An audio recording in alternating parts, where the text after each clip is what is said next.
about a standoff, but buried inside the country's financial roadmap is a detour for D.C.'s legalized pot plan. Kathleen Cairns is here now with what's bringing adversaries together to take on a Maryland doctor. Kathleen. Jennifer and Jeff, Maryland's lone Republican on Capitol Hill, says he's not afraid to stand alone. But tonight, he's standing on the firing line where all sides of the marijuana debate take their shots.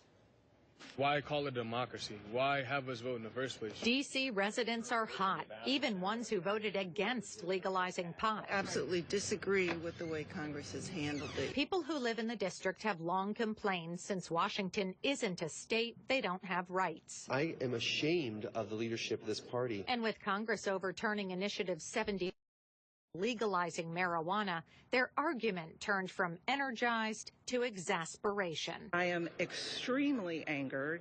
I'm disappointed in folks that called themselves our friends and allies who sold out democracy in the District of Columbia. And much of that anger is focused at Maryland Congressman Andy Harris. We have a responsibility to make sure when we have visitors come to the nation's capital, they see something that should be a showplace for America. Harris represents the 1st District, but he's also a doctor, and he's long campaigned against legalizing pot for medical reasons.